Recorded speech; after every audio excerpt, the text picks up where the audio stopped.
Good morning. With the help of Hashem, we are learning Yerushalmi Kalayim Pedig Beis Halachi Gimel. We're going to be learning today Daf Yud Dalid. We left off on Daf Yud Dalid all the way on top of the Amit. Let's quickly go back to the last case of the Mishnah of Halachi Gimel that we had on Daf Yud Gimel Amit Beis. And the Mishnah says, the Mishnah gave three examples. We're going to focus on one of the three, that Tilson, which could be translated as fenugreek, but let's use the word tilson. That if the grasses, from whichever type, sprouted in a tilson field, and the rule normally is that even though one did not plant kalayim, but there is another prohibition of being mekayim kalayim, which would demand for the person, when he or she becomes aware, right, to root out, to take out the introduced mixture. The Mishnah says that no, that's an exception from the other two exceptions. Now, when we learned the Mishnah yesterday, we understood from the Marafulda that what the Mishnah is saying is that you don't have to immediately weed it out. Actually, that's subject to a machlekes tanoim. So before we continue with giving our words of introduction, I'm taking out over here a Bavli Bavakama, Daf Pei Aleph Amid Aleph. The Gemara brings this Mishnah. Actually, interestingly, in our Mishnah, the Girsa is Ein Mechayvin Oisam Lenakesh, which means you're not chayiv to weed it out. The Girsa that the Bavli has from our Mishnah is Ein Mechayvin Oisam La'akar. You don't have to uproot it. Now, over there in the Bavli, just to know that there's a machlekes Rashi Tosfos. Rashi over there says, and I'm reading the Rashi, few lines under the Gemara, you don't have to weed out the grasses from a tilson field, because the person anyways will remove it, because grass will ruin the quality of the tilson. So, mamish, the way that's the source of the Marafulda, that Rashi understands the way we explain. You're going to do it later. The chiddush is you don't have to do it immediately. However, Tosfos Divrei Hamaschal Ein Mechayvin Oisam La'akar, also a couple of lines under the Gemara, he quotes Rashi. He argues with Rashi, and he says that V'nira Lari, I'm reading inside Tosfos, the Ein Mechayvin Oisam La'akar at all. You don't have to uproot it b'chlal. The leke isura, because nothing is prohibited. And this is a good, we're beginning to learn some very foundational rules regarding the prohibition of being mekayim kalayim. Planting, you may never. Here we're not speaking, you didn't plant anything. It happened, so to say, naturally. So he says, number one, shaharei hu loizarai, you did not plant the grass together in the tilson, elamaleimbo. So the issur of planting kilei zeroim, you did not violate. Umishu mekayim b'kalayim. There's another prohibition of allowing kalayim to continue, right? You can't allow kalayim to exist. No, leke. Why? Says Tosfos in understanding our Mishnah, the koshul hu asavim. In other words, when there's a mixture, and in our case, the grass is detrimental to the quality of tilson. So you don't want it. The fact that it's bad for its quality excludes it, b'chlal, from the issur of being mekayim kalayim. So you mean a grain? It doesn't matter what, anything. What about Maratain? People seeing this, what about them? Very good question. Let's leave it open, then we're going to have a lot more. I'm quoting the Rashi and Tosfos, not Stam, because it's going to be very much negeya to at least the beginning of a conversation that we're going to have in today's daf. But hold your question up there. So first of all, the Gemara we're going to start on Daf Yud Dalid will continue the Mishnah's articulation that one may not sow seeds in a vineyard. Okay, that we got. That was the beginning of the Mishnah. Right? Kilei hakenim. We're going to learn that it's prohibited to plant grapevines along even dried grain that's still connected to the ground, But one might have thought if it's completely dried out, it's dead. It's just you didn't cut it out. Still, it's going to be asur, and kevan, there's going to be a maras ayin issue over there. We're going to learn. I think the biggest chiddush today will be that awareness. You becoming aware of something is a huge factor, even by kilei hakedem. As we'll give the case, I can't speak out the case now. It's like, wow, something that is actually mixed. Certain circumstances, we'll see. It's only where the issue was only marasayim, not when there's the issue with the. If you're not aware of it, it's okay. From when you become aware further, if it continues to grow, that is where the problem will be. Belashon of the Friedrich Rebbe, machshava moyelas, beginning of the Likutei Diburim. Machshava moyelas in Nigla is normally used in a negative way. That machshava spiegel. That if the kohen during any of the four major key steps, right? Shchita, the Kabbalah, the Hilacha, the Zrika, if he has a machshava schutz lizman, machshava moyelas. The Friedrich Rebbe uses this term in a much broader way and in the positive. That if a Rebbe thinks about a chassid, if a chassid thinks about the Rebbe, that they get connected, chaved, and we think about each other. In other words, me knowing, me looking at something, me focusing on something has a very big impact, as we'll see in our daf. And one other big important part of the Mishnah, when the Mishnah spoke about you want to change the usages of fields. So one of the cases our Mishnah gave in Halacha Gimel, not Halacha Beis, is that you have a vineyard and you grazed it down to under a tefach of height. That was the chiddush, that was the leniency of the Mishnah. Once you brought it down to under a tefach, which is your way of showing that you don't want to have a vineyard. No one that wants a vineyard, even if they would prune the vines, they would never bring it down to under a tefach. So you were megala das in a way that everyone sees that you don't want it anymore. Then the Mishnah says you can plant the wheat, and then when you do the covering over the wheat, it's going to be oiker, the remaining roots of the vine. That was one of the cases of the Mishnah. Question the Gemara will discuss is, okay, you brought it down to under a tefach, you planted, let's say, wheat. Prior to you turning over the earth, what happens if then the vines grew to a tefach? Does that create a problem?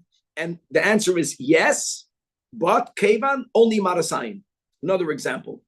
Even though de facto you have a land in which you still have the remnants of vines, you have now wheat. You would say, oh, kedem. When you brought it down to under a tefach, in other words, the concept of you showing that you don't want it, we don't want for there to be a mixture. But if there is a mixture, it's only us and Mishum Marasayin. And because of that, we're going to have some very interesting leniencies. We're going to go back to the Bavli Bava Kama Daf Pei Amud Aleph, all the way in the bottom, Pei Aleph Amud Aleph. And this is something that we have throughout. It's something that we, the Lem De Rambam, we are aware of, that Asara Tanoim, Hisna Yehoshua, we're not going to go through all the 10, but when Yehoshua conquered and divided the land, right, and he bequeathed it to our people, right, to the Yidden, so he made certain stipulations. Like a stipulation means that you will own your land only if you accept the following 10 conditions, and they're all about social. It's to facilitate a certain amount of social interactions where there's a certain comfort level. As I'll speak out right now, one of the 10 Tanoim is that if a person has a field and grass that was not planted there, David, grass that grew by itself, in addition, a type of grass that's not good for human consumption, only for animal consumption, but the owner didn't even plant it, Yeshua says anyone can go and take it. The balabas doesn't want it. It has no value to him, so there's no gezel. Now, without Yeshua's Tanai, you would argue, so what? It's coming out of my land, so it's mine. You're right. But that was what is Tanai. However, then he made an exception. And the Braisa says that if grass grows in a Tilson field, one may not take it. And that is a blatant contradiction to the rule that we learned in our Mishnah. Our Mishnah is saying that grass any type of grass that grows by itself in a tilson field is so detrimental to the tilson that there's no issue with being Mekayim Zerayim. Enough, we just learned the Tosfos, and you never have to remove it because you don't want it, because it's bad. It's sapping the energy out of the seeds. And Yeshua, when he made a Tanai allowing people to take grass from other people's fields, Dafke did not allow to take grass out of a tilson field because grass in a tilson field is beneficial for the tilson. That will be a big problem. We're going to have a back and a forth and a back and a forth. We will not finish the back and forth on Daf Yudalit. It's going to go into Daf Tezvav.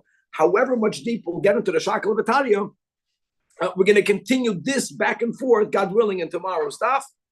And again, without any further ado, let's go on to the top of Daf Yudalit, all the way on top of the Amid. All right, we're going to be focusing now, Halacha Gimel, introduce the Kilei Akedim. In other words, one is not allowed to plant any type of Zerayim in a vineyard.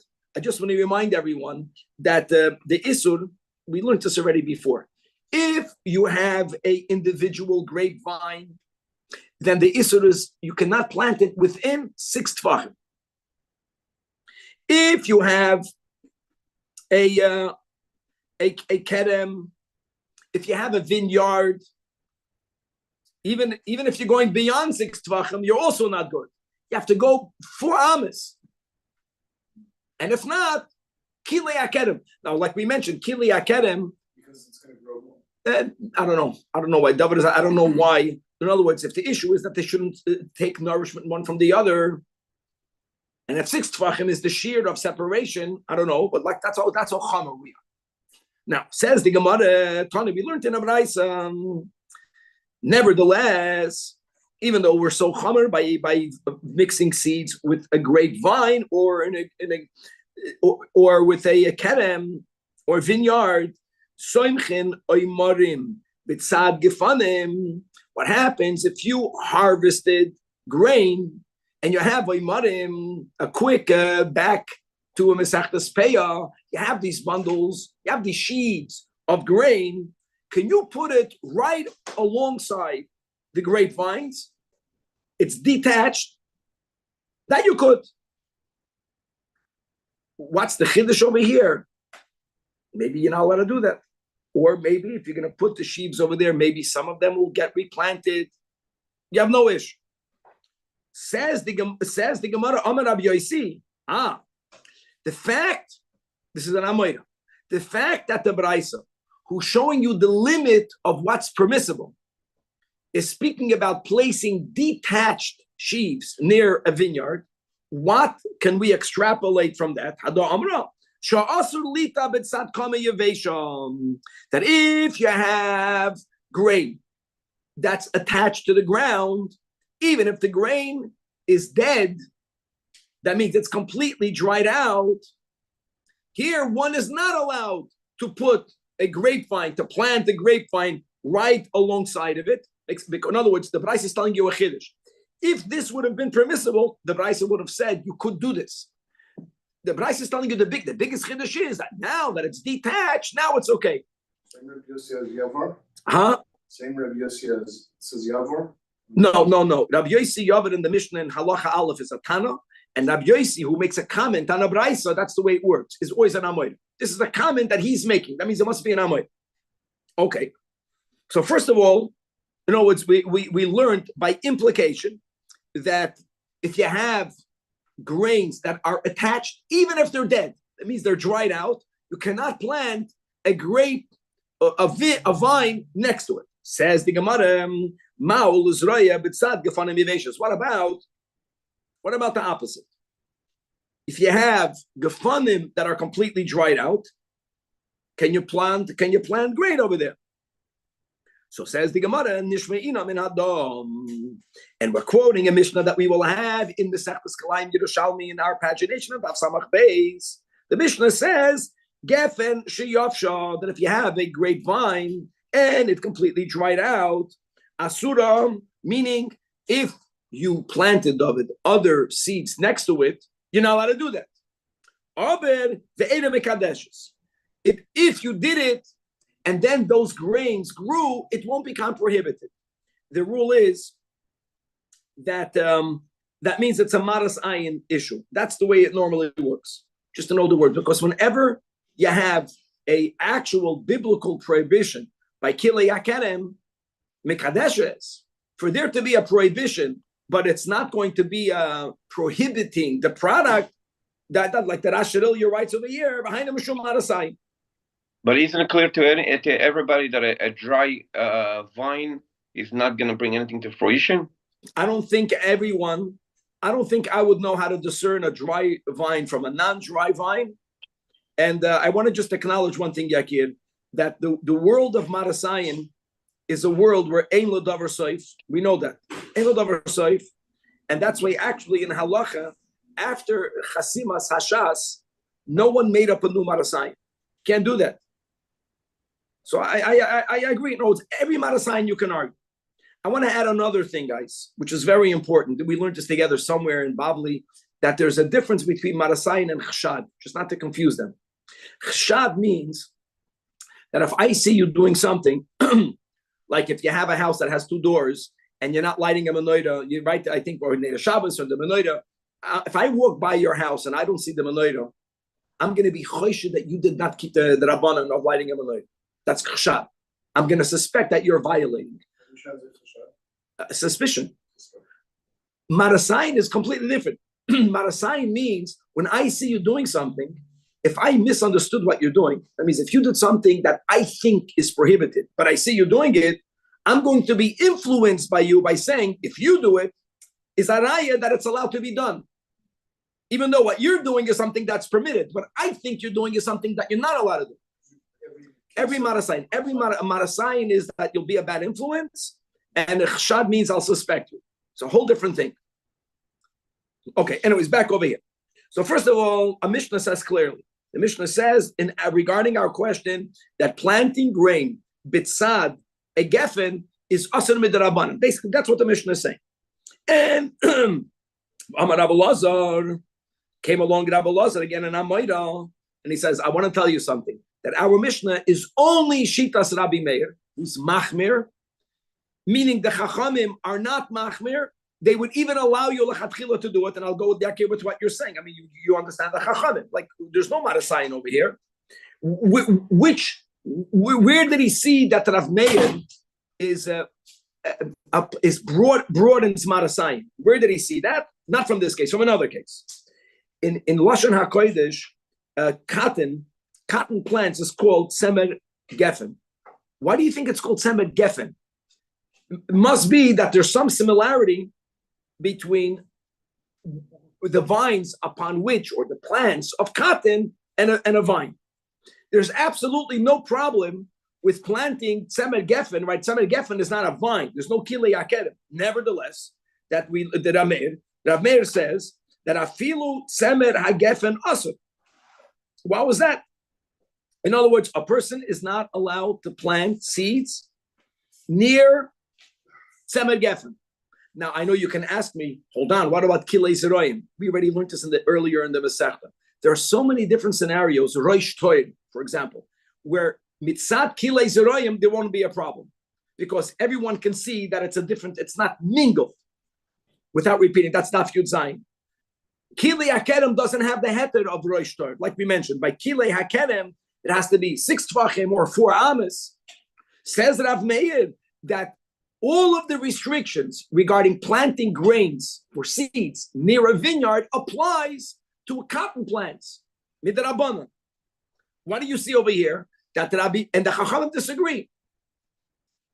What's the machlokes about maras ayin? Like Rav Meir, like something that one would argue, come on, everyone would know it's not the same. Rav Meir is afraid that maybe a person would not know. And they're going to see a tzaddik planting within 6 tfachim, this to that. They'll say, maybe that's allowed. So no, Rav Meir is the one that's machmer. This is the conclusion of Rabbi Elazar Hada Amra. In other words, now that Rabbi Elazar said that the Mishnah Daf Samach Beis that says that one is not allowed lechatchila to plant grains next to dried out vines, if that's only Rav Meir, what does that mean? That the Chachamim would hold out what? You are allowed. And by the way, that will be the halacha because Rav Meir and the Chachamim, Rav Meir, we don't pass it like Rav Meir so quick. The Rebbe because he was so deep that no one understood his rationale. We knew he's that deep, but since we didn't understand it, right? So we're going to have something very interesting over here. That when it comes to planting, when it comes to planting a vine near a kama yavesha is asur. And I would say, Yakir, lokula alma, that maybe Taka, who would know whether it's dried out or not dried out? Maybe there is more of a marasayin. It's a isur of marasayin. The only thing that's mutter is to put sheaves that are cut off. But when it comes to planting near a dried out vine, machlekes Rebbeinu and the Chachamim. Okay, right. The Mishnah then said, aside of the general rule that if you want to change the usage of the land, you have to wait for the seed to germinate. Then you have to turn over the earth in a lenient way. Talmei Revia. Remember that? One sec. Then the Mishnah says that by vines we can be a bit more lenient, ironically. That if you don't want to completely uproot the vines, but the Mishnah says, goyim means that you raise it down to under a tefach, like we mentioned, when you bring vines down to under a tefach, you're megala that you don't want that. No one would do it if they want it. And that, a clear indication that you don't want the vines anymore, removes the biblical problem. And you now can plant the wheat. When you plant, you anyways would turn over the earth to cover the wheat. And that final turning over the earth, like we said, will be killing two birds with the same stone. That will be completely oiked the vines. Now the Gemara wants to know what happens if... Being that this is by the Geffen, and by the Geffen were the most machmir, can I assume that cloud throughout the entire segment? I don't know. First of all, by Zerayim, I don't know how it works. In other words, vines is where I'm not a bot on this. By vines, if you bring it down to under a tefach, you're basically killing it. Probably it's not going to grow. You don't want it to keep it. By other plants, maybe when you bring it down low, maybe it grows back. I don't know, Yakin. Has to do with that. Has to do with how does it regenerate. Right. But in theory, being that this is the Geffen, and if I bring if there will be another product that if you cut it down that low, it shows you don't want that it. He stops being Okay. Now what happens? Says the Gemara, or actually it's a brayse. V'im tzamchu, you didn't uproot it. You didn't turn the earth over. A wheat took root, and now you have the vine is growing. The vine is growing means it hit the height of a tefach. Big chiddush. This is like, wow. I learned this yesterday and said, wow. Now, generally, the rule is, just to know for the record, that once there is a mixture that's growing, if because you already had something before, now there's an addition. That addition, this added vine that's growing up is mixed with another seed. There's a wheat next to it.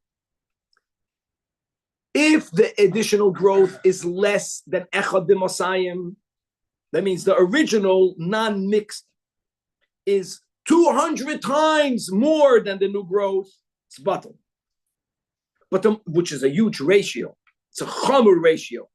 You don't need 6; you need 200. If you don't have echad b'masayim, then the whole thing becomes prohibited. Not over here. What Bryce is saying is that even though rabbinically we don't want it to be, because of Yakir Marasayin. Marasayin means with Rabbanan. If the person was unaware that little vine is growing back up, if he didn't know that, everything that grew prior to his knowledge, even if what grew was not nullified by Echad U'Masayim, will not be prohibited. Your awareness, the vine is alive, and it's growing.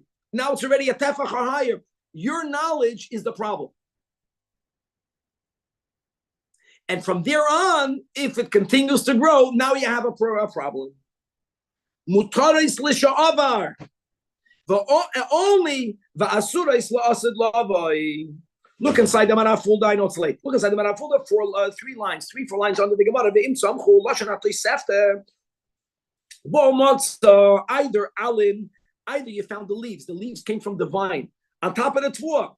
Muter l'sha'avar. No matter how much it mingled already. Up until when you found out, you're good. When is it a problem? Now that you know, going forward is us. It means you have to now uproot it. And when you uproot it, what do you do with it, David? You can eat it. Because normally when you have a kiliakera mixture, not only do you have to uproot it, asur bahana, you are chayiv to remove it immediately. But that which you removed is mutter. Uperusha, look inside the mara.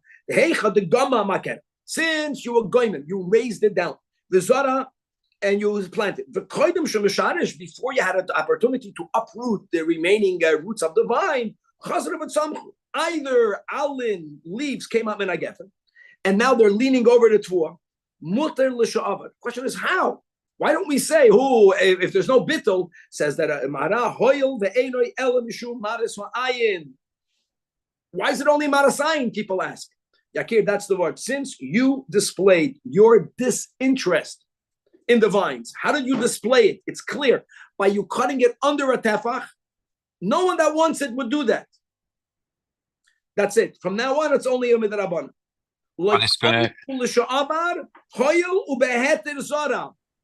The Mishnah says you're allowed to plant it. This is amazing. So what makes it a problem? Your awareness. Now that you are aware of it, now you should uproot it. And if you don't, now you got a problem. And we're going to have a story. You're also aware that it's going to regrow.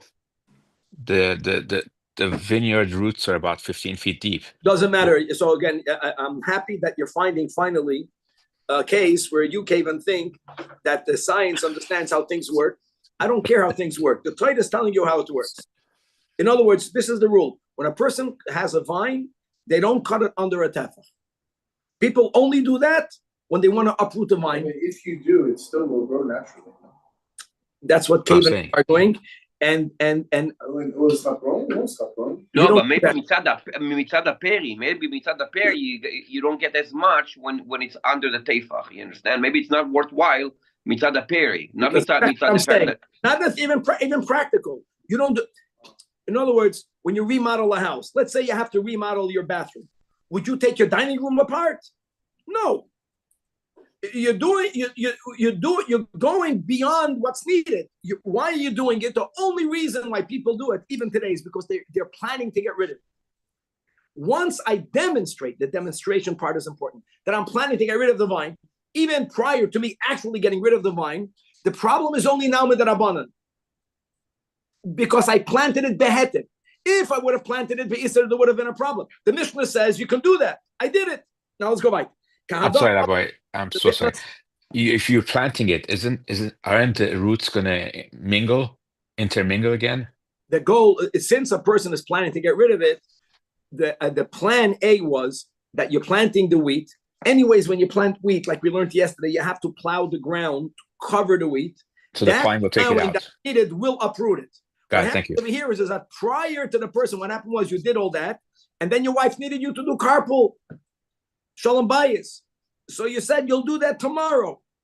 And then tomorrow you woke up with the Chinese made the illness that is going around. And by the time you got to it, it grew. Okay. Now, Rabbi, I have a quick question. No. Where we started the learning today, we were talking about just putting a sheaf of wheat next to the vineyard, the dried out, whatever. It seems that, right, we started today being very machmir, vis-a-vis, yes. Like if it's dried out, it has to be detached. And here, we're going into what we learned in the Mishnah yesterday, which is like, it seems so makel that, like, to the point, it's cut below a tefach, but it's still there. It's still alive. Best I can do that. I hear what you're saying. The best I can do to answer some of your question is that the Braisa's chumrah, implied chumrah, is only Isser Midrabanan. Clear. In other words, yeah. asur lita mitzad kama, that's yevesha, but attached is midrabanan. And the Mishnah here says that when you buy a vine, you're gonna overturn it. You're gonna overturn it. That's the key. I think when you bring it down and you plant, you're gonna overturn the ground. You're gonna be oiked. Let's go back. If you want to gadata, this is as good as it gets. This is the gadata in the Yerushalmi. We have to make peace with it. Gada, like the following story. Rab Shimon ben Yehuda, Gam Kalmaya. He brought Gam again. Gam means he grazed it. He didn't uproot it. He brought it down to under a tefa. Not grazed it, raised it.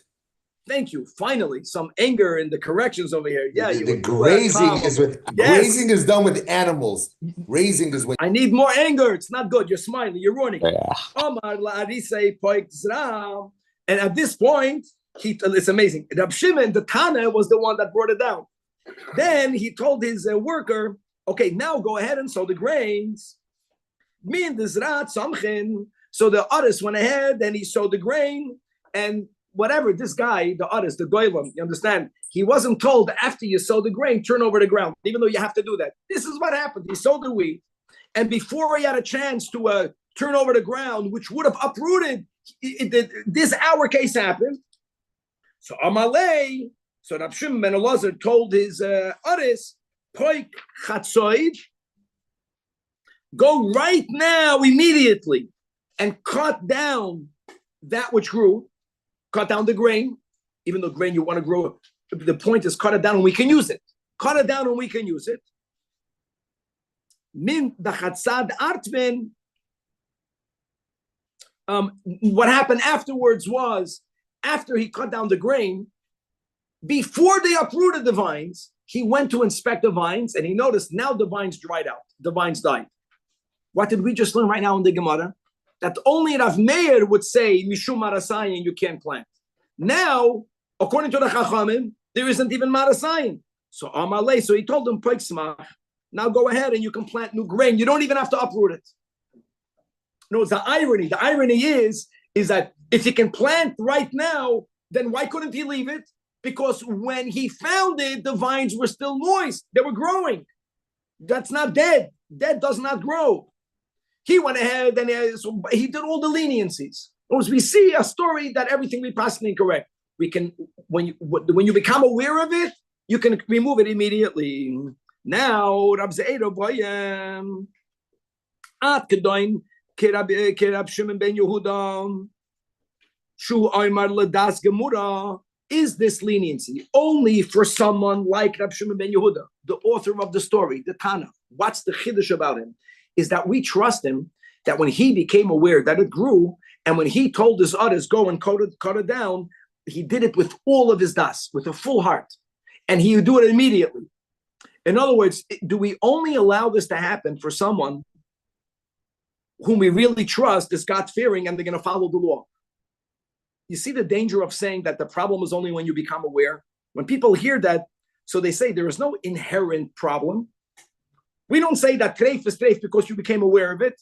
If a person ate, God forbid, chelev, and then they become aware of it later, they have to bring a chatos. Maybe the Gemara is asking the interesting words in the Yerushalmi. Shar b'nei adam she'enam oimrim das gemurim. Other people that might not be so wholehearted in cutting it down because they're being told that until when you found out, let me just make believe I don't know for another couple of seconds, and then it might grow more. Do we trust anyone with this heter, or do we only give this heter to someone that we know is God fear? But it's not an inyan b'machshava; it's inyan b'reiyah, whether you see it or not. So even if b'machshava, that's what you're hoping for, but you don't see it b'reiyah. I disagree with you. It's reiyah and machshava because there are so many times, Yakir, all of us, that we look at something and our minds are in the Gemara, and you don't even know what you're looking at. Okay. You look at your wife, you don't compliment her, you explain to her, you didn't compliment because you were thinking about something about her greatness, but you weren't looking. That's not true. It's about awareness. It's not about looking. And I'm lehem. So Chazava Amar Dafa Yudal on base. At least we're getting somewhere that Afilu Rab Shimon ben Yehuda Eino Asir El Mishum Arasayin. We don't have to be so. That's only a heter for tzaddikim. Because the problem, even after awareness, is only marasayin. So we don't have to be concerned that other people won't be that das gemura. Look at these words. No, we are comfortable to say that's the key. By a vine, once you brought it down to under a tefach, you remove the whole biblical issue of kilei akeda. Remove. Yes, there is an issue of marasayin. When the issue is only of marasayin, we are allowed to be lenient. And we say, when you become aware, cut it down. A person will hear it and they'll say, I became aware, but I'll make believe I'll become aware tomorrow. Let it grow just another little inch. If the guy's not allowed to do it, but we don't have to be concerned that people will take advantage of. Okay. And now, v'chein tilson shehelos, the end of the Mishnah gave 3 cases. We began today's shir by quoting Bava Kama, Babli, Pei Aleph, Rashi, Tosfos. I'm not going to repeat that. But the point that the Mishnah made is that if you have, not you who planted 2 seeds together, you're not allowed to do that. I planted a tilson field, one of the 3 cases. Fenugreek. You can show a picture, Kate. And grasses began to grow there. Normally the rule is when you discover a mixture, it's usher to be mekayim kilei zerayim. The Mishnah says that's not usher. According to Tosfos, you can leave it there b'chlal. Even according to Rashi, you're not chayiv to remove it immediately. You know why? We explained, because since grass in a tilson field is detrimental, the words of Rashi is ba'al karchoy. You're going to remove it. Grass? Any other product growing. Weeds. Why do we say the words weeds? Weeds is not a good thing. Weeds, what's a problem with the weed? Anything that's growing is taking nourishment out of the ground. There's limited amount of nourishment. So the nourishment that I want to go into my apple tree is going into the weeds. Why? We don't care about that. We care about Kilai. Since you didn't plant it, yeah, and what's growing is detrimental to the tilsa, let's use even the more Chamerdik interpretation, which means that the owner will uproot it. We don't say you found it, uproot it right away. You can uproot when I know you're going to do something. I don't need the immediacy of it because it's being mazik. He says since it's mazik, it's not kalayim. Because if you were not oiver on planting, you did not plant it together. The issur of allowing it to be does not apply if it's detrimental. There's a problem. We're going to begin this conversation. The conversation is. Can you apply the same thing if 2 things can't mix together at all? Can't mix if they are detrimental. The Mishnah gave 3 examples. Not about mixing. If it's detrimental, if you will uproot it, bad for you. Says the Gemara that when it comes to this, we have in Bava Kama, interesting daf Pei Amud Aleph. The Gemara in the last line, Tonan Abanan, Asara Tunoim Hisno Yoshua. I want you to know that the 10 Tunoim, the way the Rambam says, it's not only for the Holy Land. It's not a din in the Yishuv Eretz Yisrael. It's a din about a society. That for society to function properly, there has to be a certain amount of foregoing to make life more comfortable for everyone. One of the 10 Tanoim is that Hoyo Melaktin Asavim Mikol Makim. Tanoy Yoshua. This is from the 10. What does that mean? Guys, like we said, I'll just want to repeat, this is very important. Grass that grows by itself. Number 2, a type of grass that is not edible for human beings. It's only now if there is a grass that's only edible for animals, but I planted as the owner, I need animal fodder. No one is allowed to take it, gazela. But since I did not plant it and it's not good for human consumption, said Yeshua, everyone has the right to go into other people's fields to weed out that which they did not plant if it's only good for animals. But you could plant that? Sure, many people need animal fodder. No, together with we're not talking about that. Don't think about Kalayim. We're speaking about a certain social contract. It's beneficial to the animals. Even though there is some value to it, that's the chiddush. Yeshua made a t'nai, and everyone agreed to it. So you can have Hana from Klein? No, wait. You're jumping like you know. 1 second. Before we get there. Now, says the Braisa, this is the problem. It's late. Chutz mistake tilson. Yeshua made one exception. The Braisa says. He says that grasses are beneficial to the fenugreek. Not that the grass itself, the fact the grass is only good for animals, you didn't plant it. But the grass in the tilson field is beneficial to the tilson. So therefore, you're not allowed to take it out. Right, Mama Shastira. We're saying over here that why isn't there an issue of you being Mekayim, Zeroyim in a tilson field? Because it's being mafsided. Here we're saying mamash the opposite. You get the problem? So the Gemara doesn't even have to speak out the problem. The Yerushalmi is bekitzer. we're attempting right away to be Megala the answer. And on that, Rabbi Yaakov bar Acha, in the name of Rabbi Yitzchak bar Nachman, says that I want you to know that this Braisa's exception to one of the 10 Tanoim, Chutz Nestei Tilson, is only Bishazara lo Amir hi Masnisam. When you plant Tilson, there are two general purposes for what you will use it for. One is you want it to fully grow, and you want to harvest it to consume the plant. And grass will be a support. He showed a good picture of Kevan. The Tilson by itself is a very flimsy plant. And if surrounding the Tilson plant, you have any other grasses, it's going to allow for it to expand and to grow. It becomes a support for the Tilson. There is where Yeshua said other people cannot remove it. Why? Because you want it to be there, not because you want the grass, because you want your Tilson to be better. In other words, what is he trying to say, Rabbi Yaakov bar Acha? That our Mishnah is speaking about someone who planted Tilson only for the seeds. Big difference, not for the plant. When you plant it only for the seeds, any grass is detrimental to the seed. Like I explained, because grasses, they take out the sap from the ground, and that will be bad for the seed. The nourishment for the seed. So now we got a problem. Problem is that minimally, sometimes grasses are beneficial to fenugreek. So what's the problem with that? Ido and Kevin, you said, Kalayim. How do you explain our Mishnah? Even though Rabbi Yaakov bar Acha made that statement, that clarification was no doubt in an attempt to avoid a problem, but we're going to have a bomb problem anyways. And that is, we learned in our Mishnah, the Mishnah gave 3 cases. One of them was Tilson, shehalos, or by itself. Not that you planted, but if Minei Asavim grew out, any type of grass grew out in a Tilson field, the Mishnah says, Ein mechayven oisam lanakish. Or kegirsa sabavli, Ein mechayven oisam la'aker. And the only reason is because grasses are damaging. Our Mishnah, L'chu'ur, is speaking about all cases. So what will you say? No, our Mishnah is not speaking about all cases. Not so simple. So Rabbi Yaakov bar Acha, see, he quoted before B'Shem Rabbi Yitzchak bar Nachman. And that statement was in reference to the Braisa in Bava Kama. Now, Rabbi Yaakov bar Acha is saying B'Shem Galmei. He's saying, I'm not quoting Rabbi Yitzchak bar Nachman. I'm telling you, Muzmin Zagin, that our Mishnah is limited. When does the Mishnah allow for you to leave the grass? Only b'shehelos lezera, if the kavanah of the owner who planted the tilson was to eat the seeds. And that would resolve the problem. No, it won't. You know why it won't? Now the Gemara is going to ask the bomb question that you guys asked before. That means that where the Braisa, that limited Tanai Yeshua, was said, where you planted it for what? For the plant.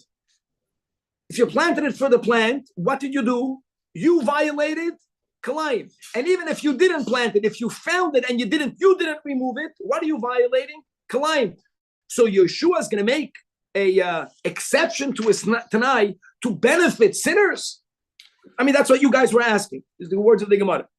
So Amar Rabbi Yossi, frag the Gemara, Zechi lo bo Yeshua lo faresh, elo lo ivri aveda, which means Avar aveda asa mishum gezel. What is Yeshua saying? That the guy that wants the grass to be there, see, that's the front. The moment you want the grass to be there, then you're violating Kalayim. So we had, if you sin, then no one should disturb the sinner. If you do that, you're over on Gezel. Lo yavar aveda. But the guy that planted, beheted, or the guy that was Mekayim, not planted, beheted, which is the Mishnah, or then muta mishum Gezel, doesn't make sense. No, Yeshua would not have added the special qualification for the sake of sinners. Doesn't work that way. So by his rationale, he's allowing anybody to go to a field that has a Kalayim prohibition and take stuff.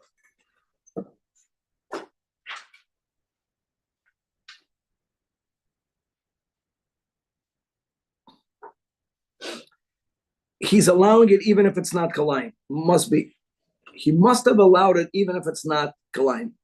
There must be some cases where he's covering non-wrongdoers. He would not make any enactment only for wrongdoers. Very good. Hold your thought. We're going to use that tomorrow. But let's go over here. And therefore, Have Loishanya. So the Gemara is going to, this is going to be an attempted answer, Muslim Zagin, that indeed, that there is no difference. He shezera lezera, he shezera lo'oimer. When we made the exception to Tanai Yeshua, the Tanai Yeshua, as everyone knows, the 10 Tanai, one is you can remove grass from other people's fields. But now we're adding Yeshua himself made an exception. He says, a grass in a tilson field you may not remove. Why did he say that? I'm repeating what I just told you. Because Yeshua, when he made that exception, wasn't focusing only on one scenario. He spoke to all scenarios. But by the way, some of those scenarios is a problem. But he wasn't only addressing the sindur. And the Gemara is going to completely reject. We can even read the rejection and we'll stop in this. The Gemara doesn't work. Again, we learned in our Mishnah, now,